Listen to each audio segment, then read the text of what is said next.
हाँ अनम्यूट हो गया।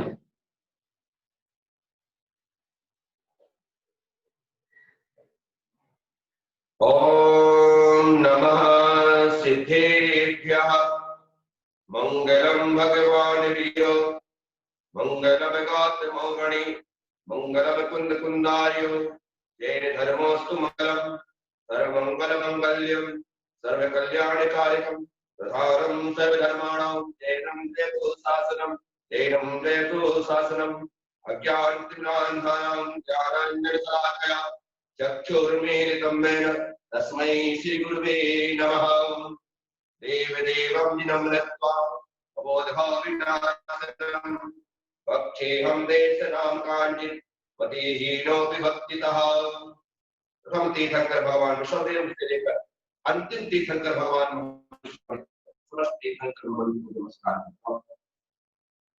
गुरु गौतम स्वामी से लेकर अंतिम सुखदेव आचार्य भद्रबाहु स्वामी तक, आचार्य कुंदकुंज स्वामी तक, आचार्य कुलभद्र स्वामी तक, 20वीं सदी के मध्वाचार्य सागर जी महाराज तक, पूज्यपाद गुरुदेव आचार्य भगवान श्री पुष्पदंत सागर जी महाराज तक, समस्त दिगंबर जैन आचार्यों के श्री चरणों में कोटि सह वंदन नमन नमस्कार करते हुए आज का यह स्वाध्याय प्रवचन प्रारंभ करता।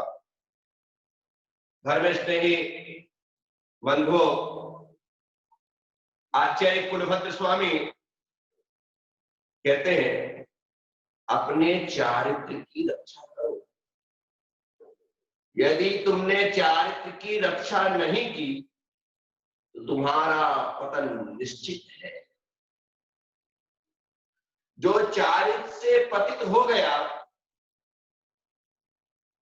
अब उसे कोई दुर्गति में जाने से बचा नहीं सकता। वह दुर्गति का पात्र है, वह नरक योनि का पात्र है, नरक गति का। ऐसा है आचार्य कुलभद्र स्वामी इस सार समुच्चय ग्रंथ की 15वीं और 16वीं गाथा में लिखते हुए कहते, आत्मानं सततं रक्षेत् ज्ञान ध्यान तपोबलैः प्रमादिनोस्य जीवस्य शीलरत्नं विलुप्यते। निरंतर ज्ञान ध्यान तपोबल के द्वारा आत्मा की रक्षा करनी चाहिए, क्योंकि प्रमादी जीव का शील अर्थात चारित्र नष्ट हो जाता है। देखिए, यदि आप बाजार से कोई बहुमूल्य वस्तु लेकर के आए हैं, जो चीज जितनी कीमती होगी उसकी रक्षा उतनी ज्यादा करनी। सामान्य चीजों की रक्षा नहीं की जाती, विशेष चीजों की विशेष तरह से रक्षा की जाती।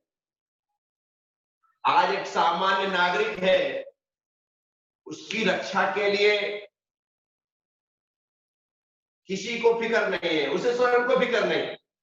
लेकिन एक देश का राष्ट्रपति है, प्रधानमंत्री, उसकी रक्षा, एक राष्ट्रपति प्रधानमंत्री की रक्षा के लिए प्रतिदिन करोड़ों रुपए खर्च होते हैं, और एक सामान्य नागरिक की रक्षा के लिए जीवन के लिए पूरी जिंदगी में करोड़ रुपए नहीं लगते। विचार करें, जो जितना कीमती होता है उसकी उतनी रक्षा करें। आपके घर में सोने के चांदी के यदि कोई आभूषण हो, कोई पात्र हो, रत्न हो, डायमंड हो, मोती हो, पुखराज हो, तो आप उन रत्नों की रक्षा के लिए कितना प्रयत्न करते हैं, उन्हें संभाल करके तिजोरी में रखते हैं। आप का लॉकर होगा बैंक, ज्यादातर जो समृद्ध लोग होते हैं, पैसे वाले लोग होते हैं, वे बैंक में एक लॉकर ले लेते, कई दो दो चार चार भी ले लेते, जैसे जिसके पास संपत्ति कैसे ले, और वे अपनी कीमती वस्तुओं को, महंगे सामानों को, रुपया पैसा को, सोने चांदी को बैंक के लॉकर में लगाते हैं सुरक्षित। जो व्यक्ति 1 ग्राम 2 ग्राम 5 ग्राम सोने की अंगूठी है, चेन है, इसे ले जाकर के लॉकर में। क्या आज तक आपने सुना कि किसी व्यक्ति ने लोहे की कढ़ाई ले जाकर के बैंक के लॉकर में रखी, स्टील के गिलास चम्मच और कटोरिया बैंक के लॉकर में जाकर रखे, प्लास्टिक के डिब्बे ले जाकर के लॉकर में रखे, रखा किसी? क्यों? क्योंकि तुम्हें मालूम है कि कोई वैल्यू नहीं है, कोई चुराने वाला नहीं है, कोई ले भी जाए तो कोई गया नहीं। लेकिन 1 ग्राम सोना भी आप ले जाकर के लॉकर में रखते हो, अपने घर की तिजोरी में रखते हो, संभाल करके रखते हो, और 1 ग्राम सोने की चीज भी चोरी चली जाए तो उसको याद, और प्लास्टिक के बड़े बड़े डिब्बे ले जाए, कोई तुम्हारी कढ़ाई उठाकर, तो इतना फिक्र नहीं होता है। क्यों? क्योंकि वो कीमती है। तो यहाँ पर बात यह है कि जो ज्ञान है, ध्यान है, तपोबल के द्वारा हमें अपनी आत्मा की रक्षा करनी चाहिए, क्योंकि प्रमादी जीव का शील, प्रमादी जीव का चारित्र नष्ट हो जाता है। जरा सा पहरेदार सोया कि चोर तो उसी फिराक में था कि कब इसको झपकी आए और मैं अपना काम करूं। चौकीदार पहरेदार सोता है और घर में चोरी होती। तो तुम्हारे घर में जो माल है उसकी चोरी तुम्हारे सोने पर या चौकीदार और पहरेदार के सोने पर हो जाती है।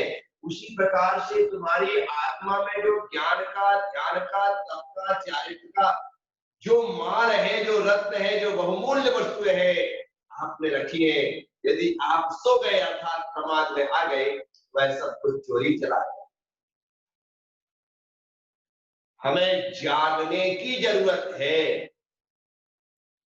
चारित्र को ग्रहण करने वाला, संयम को ग्रहण करने वाला, संयम को धारण करने वाला पूरी तरह से चौकन्ना होना चाहिए, 24 घंटे जागरूक होना चाहिए। कहीं किसी भी प्रकार से मेरे व्रत में, मेरे चारित्र में, मेरे नियम में दोष ना लग जाए, इसके लिए अलर्ट रहना है। इस संसार में चारित्र के साथ यदि शुद्धता के साथ जीना है तो बिल्कुल सावचेत होना, अन्यथा कब कहां दाग लग जाए कोई पता थोड़ी।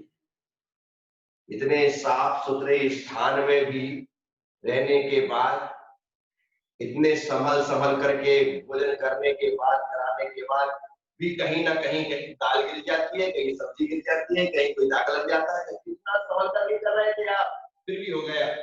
बताओ, इतना संभल कर के करने के बाद भी वो दाल का एक बूंद, तेल का एक बूंद आगे गिर गया और आपकी सफेद साड़ी, आपकी क्रीम साड़ी, आपके कपड़े खराब हो गए। क्या हो गया? इतना संभल करके कर रहे थे फिर भी, समझ रहे हैं ना? जब बाहर संभलने के बाद दाग लग जाते हैं तो भीतर तो तुम जरा भी नहीं समझ रहे हो। कोई समझ रहा है? पूरी तरह से हम भीतर के लिए, अपने व्रतों के लिए, चारित्र के लिए लापरवाह है। हमें ख्याल ही नहीं है कि हमें उनकी रक्षा भी करना है, रक्षा भी करना। सोने चांदी के आभूषणों को तुमने अपने रखा है, 2-4 दिन में देख लेते हो खोल खोल के व्यवस्थित है या नहीं है, आए दिनों देख लिया जाता है। लेकिन जो हमने चारित्र का धन रखा है, चारित्र के रत्न को अपने भीतर सजाया है, उसे संभालने की भी तो कोशिश करो। प्रमाद होने पर वह चारित्र का रत्न, चारित्र का धन, चारित्र की दौलत नष्ट हो जाती है। बहुत जरूरी है जागरूक होना। सुबह उठने के बाद से लेकर के रात सोने के पहले तक, और रात सोने से लेकर के सुबह जागने तक, क्या चारित्र की रक्षा दिन में भी करनी पड़ती है और रात में भी करनी पड़ती है। दिन में ज्ञात भाव से पाप होते हैं, रात में अज्ञात भाव से पाप होते हैं। यदि तुम गलत चीज देखते हुए, सुनते हुए सोगे तो अब वही तुम्हारा अधूरा जो काम तुमने छोड़ा था, अब वो सपने में कितने लोग कहते हैं कि आज सपने में ऐसा देख लिया, आज सपने में ऐसा देख लिया, आज तो सपने में रात्रि उनका क्या था, बैठ उठ गया, मैंने रात में खा लिया, कैसा हुआ? तुमने खाते सोते खाने की भावना की होगी, ऐसा कोई दृश्य देखा होगा, कोई तुम्हारे मन में इच्छा जागृत हुई होगी, अभी वैसा स्वप्न संबंधी दोष। और स्वप्न संबंधी दोष में पांचों अणुव्रत, पांचों महाव्रत में दोष लगते हैं। अहिंसा में स्वप्न में दोष लग जाए, स्वप्न में तुमने किसी को मार दिया तो भी हिंसा का दोष लग गया, स्वप्न में तुमने झूठ बोल दी तो भी झूठ लग गया, स्वप्न में तुमने चोरी कर ली तो भी दोष लग गया, स्वप्न में तुमने किसी का सेवन कर लिया तो भी दोष लग गया, स्वप्न में तुमने सारी संपत्ति जोड़ ली, इकट्ठी कर ली, ये हर व्रत में दोष। माना वह अज्ञात भाव का दोष है, स्वप्न का दोष है, लेकिन दोष तो लगेगा। दोस्तों आचार्य कहते यदि रात में इस प्रकार के कोई दुष्स्वप्न दिखाई दे जाए, व्रतों को भंग करने वाले दृश्य दिखाई दे जाए, तो तत्क्षण उठ करके प्रायश्चित करना चाहिए, एक माला जपना तत्क्षण। सुबह जप लेंगे ऐसा नहीं, रात में सपने में दोष लगा, नींद खुली है तो आप तुरंत उठिए, उठ करके बैठिए और बैठ करके एक रवोकार मंत्र जाप कीजिए। ऐसे मेरे मन में कौन सी वासना, कौन सी भावना, कौन सी कामना, कौन सी इच्छा जागृत हो गई, इस कारण से ऐसा दोष लग गया, और तुरंत नमोकार मंत्र का जाप और फिर चिंतन सम्यक विचार करते हुए फिर विश्राम करिए। ऐसा कर, ये उल्लेख है हमारे शास्त्र।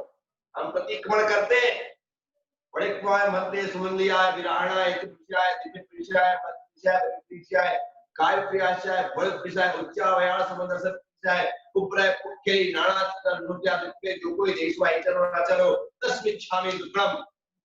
सुमंदियाय सोने संबंधी दोष का प्रायश्चित है कि सोते समय यदि किसी प्रकार के दोष लगा हो तो उस दोष का मैं प्रायश्चित करता हूं, तो प्रतिक्रमण करता। तो ज्ञात अज्ञात भाव में हमारे द्वारा अपराध होते हैं, ज्ञात अज्ञात भाव में हमारे द्वारा दोष लगते हैं। जागृत अवस्था में ज्ञात भाव में भी होते हैं और अज्ञात भाव में भी होते हैं, लेकिन निद्रावस्था में सिर्फ अज्ञात भाव में, वहां पर कोई दोष तो है नहीं, अज्ञात भाव में दोष होते।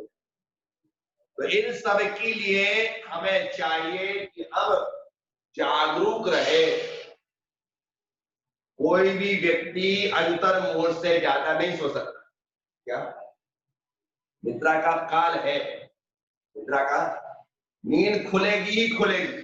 अब तुमको पता ना चल पाए बात अलग है, तुम्हें पता ना चल पाए बात अलग है, लेकिन नींद खुलती ही खुलती है। वैसे तो इसका जगत काल 6 सेकंड दिया है, कितना दिया है?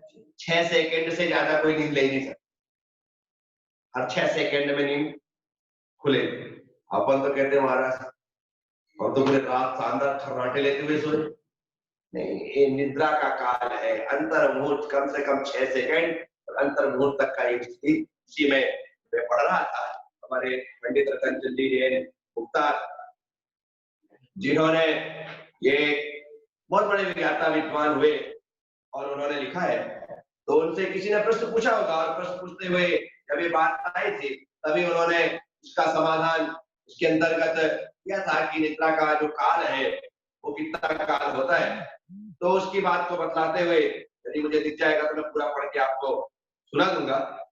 तो बात यह है कि सबसे ज्यादा दोष, सबसे ज्यादा अपराध हमारे द्वारा जो हो रहे हैं, चाहे वो ज्ञात रूप से हो या अज्ञात रूप से हो, हमें चाहिए कि हम अपने परिणामों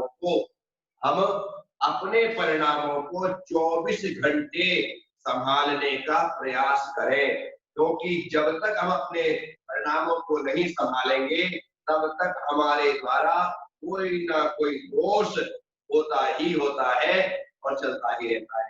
इसीलिए अपने इन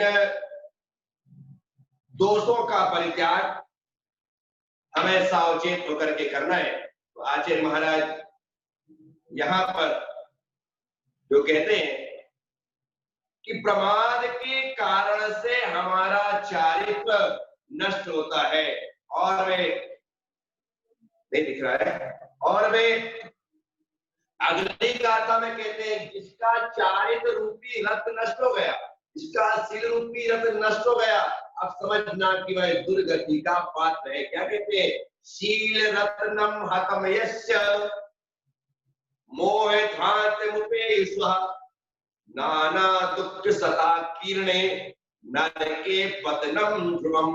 मोह रूपी अंधकार से ग्रसित जिस प्राणी का चारित्र रूपी रथ नष्ट हो गया है, मोह रूपी अंधकार से ग्रसित जिस प्राणी का चारित्र रूपी रथ नष्ट हो गया है, निश्चय से उसका अनेक दुखों से नरक में पतन होता है, अर्थात वह नरक। बड़ी दुर्लभता से ये चारित्र का रत्न मिला है, इस संयम हमारे जीवन में आया है बड़ी दुर्लभता से। सबकी किस्मत में साधु बनना नहीं होता। जन्मों जन्मों के पुण्य को संग्रहित करने के बाद किसी जन्म में साधु बनने की, मुनि बनने की इच्छा होती है। किसी जन्म में मुनि बनने की इच्छा होती है, और इच्छा शिक्षा में परिवर्तित हो जाए कोई जरूरी नहीं। इच्छा तो बहुत से लोगों की हो सकती। मैं जब कभी पूछता हूँ कि भाई किस किस को दीक्षा लेना है, हाथ उठाने वाले तो 10-20 लोग मिल जाते हैं। क्या जिन लोगों ने हाथ उठा करके अपनी इच्छा जताई है वे सभी लोग दीक्षा ले लेंगे? नहीं, सबको दीक्षा नसीब नहीं होती। तो जिन्हें चारित्र मिला है, चाहे वह चारित्र अनुव्रत रूप में हो या महाव्रत रूप में हो, जैसे भी चारित्र को स्वीकार किया है उस चारित्र की रक्षा करना। यदि चारित्र नष्ट हो गया, आप यह मान के चलना कि तुम्हें दुर्गति का पाप बनना। चारित्र नष्ट होता है मोह के कारण। इसके कारण मोह। चारित्र प्रकट होता है तो मोह के क्षयोत्सम से, चारित्र मोहिनी कर्म के क्षयोत्सम से चारित्र ग्रहण करने की भावना होती है और चारित्र ग्रहण किया जाता है। लेकिन चारित्र मोहिनी कर्म का उदय आ जाता है, उत्सव समाप्त, उदय आ जाता है। तो जैसे ही उदय आता है व्यक्ति के परिणाम निकल जाते। पुष्प डाल मुनिराज अपने मित्र, अपने सखा वारिशैन के कहने से मुनि बन गए। मुनि बनने के बाद भी घर की स्मृति नहीं जाती, पत्नी की याद सताती। मुनि अवस्था में घर की याद आ रही है, पत्नी की याद सता रही है। जब वारिशैन ने देखा कि पुष्प डाल अपने मोक्ष मार्ग में स्थिर नहीं है, तो इसकी स्थिरता के लिए, चारित्र की स्थिरता के लिए मुझे कुछ करना चाहिए। पुष्प डाल की तो एक पत्नी थी, वह भी काली कलूटी थी, एक आंख से काली भी थी, फिर भी उसकी आसदा। और वारिशैन की 32 रानियां थी। कितनी? 32 रानी। राजा शैणिक का पुत्र था, राजपूत। 32 रानी, और सब एक से बढ़कर एक थी, सर्वांग से सुंदर। उनको छोड़ करके पुष्प डाल की दशा देख करके वारिशैन ने राजमहल में खबर भेजी कि मैं आ रहा हूं, मेरी सभी पत्नियों को 16 श्रृंगार से सुसज्जित करके तैयार। महारानी चिन्ना तो भयभीत हो, लगा कि पुत्र चारित्र से नष्ट हो गया, इसलिए लौट गए। लेकिन चेतना थी, भय जरूर था, लेकिन मन में एक बात आई कि मुझे अपने बेटे पर संदेह करने से अच्छा है उसके आने पर उसकी परीक्षा ले। महारानी चेन्ना ने 2 सिंहासन लगाए, एक सोने का सिंहासन, एक लकड़ी का। सोच लिया यदि बेटा आकर के लकड़ी के सिंहासन पर बैठेगा तो मैं समझ जाऊंगी कि मेरी गलती है, मैं गलत सोच रही हूँ, बेटा गलत नहीं है। हुआ यही, जब वारिसैन अपने मृत्यु को लेकर पहुंचे तो जाकर के वारिसैन तो लकड़ी के सिंहासन पर बैठ गए। महारानी चेन्ना को लगा कि नहीं, कोई विशेष वजह है वारिसैन के आने का। जाकर के बैठे, कहा उन सभी रानियों को एक एक करके 32 रानियां 16 सरदार से सुसज्जित आकर के वारिसैन के सामने हाथ झुका करके, जोड़ करके, सिर झुका करके खड़े। पुष्पडाल ने जब एक एक करके 32 रानियों को आते हुए देखा, अपने आप से कहता है, पुष्पडाल धिक्कार है तुझे, ये वारिसैन अपनी संसार की खूबसूरत स्त्रियों को छोड़ करके उनकी ओर ध्यान नहीं देता है, और एक तू है खाली करोटी और खाने के लिए पागल हुआ जा रहा है। धिक्कार है तुझे। अपने मन ही मन में कह रहा है स्वयं को। कौन पुष्पडाल मिजाज? जब यह हुआ, पुष्पडाल वारिसैन कहते, उससे पहले पुष्पडाल मिजाज कहते हैं कि चले, क्या कहते, चले। जैसे ही पुष्पडाल ने कहा कि चले, वारिसैन को लगा कि मेरा यह कार्य सफल हो गया, मेरा कार्य सफल हो गया है। और जैसे ही कहा चले, वारिसैन का चलो, और वे दोनों उठकर रास्ते में चलते रहे। पुष्पडाल ने से वारिसैन ने पूछा, पुष्पडाल क्या विचार है? धिक्कार है मुझे, क्या हुआ? बस मैं समझ गया हूं कि अभी तक जो मैं सोच रहा था वह मेरी गलती थी। चरित्रमोहिनी कर्म का ऐसा उदय था कि मुझे अपनी पत्नी का स्मरण आता था। धन्य है आप, ये ऐसे सुखद संसार में रहने के बाद भी आप व्यक्त हो गए। अब मैं भी आपकी तरह दृढ़ चारित्र का पालन करूंगा। और कहते हैं उस दिन से पुष्पडाल को अपनी पत्नी का स्मरण भी नहीं आया और वो अपने आत्म ध्यान में चालित।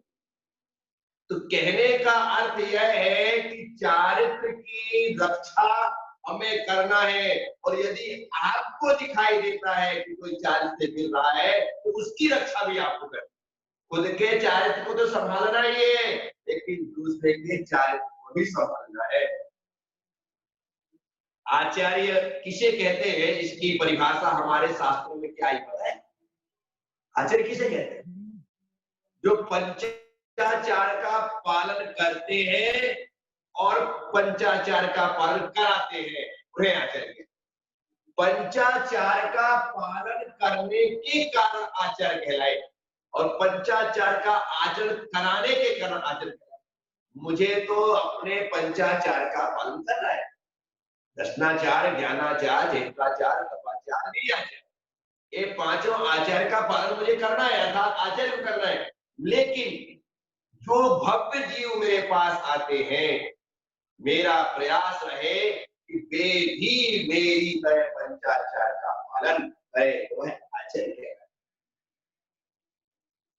तो मतलब क्या है? मैं चारित्र के रास्ते पर चलूं और असंयम के बीच में बैठे हुए, खड़े हुए लोगों को चारित्र के रास्ते पर आकर के खड़ा करूं और वह चला। तो अपने चारित्र की रक्षा करनी है, और मेरे सामने यदि कोई चारित्र से गिर रहा है तो उससे भी चारित्र में स्थिर करना है, करना है। बड़ी मुश्किल से यह रास्ता मिलता है, बड़ी मुश्किल। सबके नसीब में नहीं होता। इसलिए दौलत राम ने लिखा ना, सकल प्रति बड़ भागी भव भोगन से बैरागी। सकल प्रति बड़ भागी, बड़े भाग्य से इस सकल व्रत जीवन में आते हैं। तो साथियों, छोटा सा भी नियम लिया है ना, उस नियम का ईमानदारी से पालन करना। बाहर से ईमानदार दिखना और भीतर से बेईमान होना एक खुद को छलना है। बाहर से तो मैं बगुला भगत, मुझसे बड़ा नियम धर्म वाला कोई दूसरा नहीं, और भीतर से मुझसे बुरा कोई नहीं। मैं जानता हूं कि मैं अपने नियमों का पालन कैसे कर रहा हूं, इसीलिए जो नियम लिए हैं, जो चारित्र लिया है, जो व्रत लिया है, उसका पूरी निष्ठा से पालन करना है। दुनिया को दिखाने के लिए अच्छा नहीं बनना है, खुद को अच्छा बनाना है और अपने आचरण को सुधारना। तो साथियों,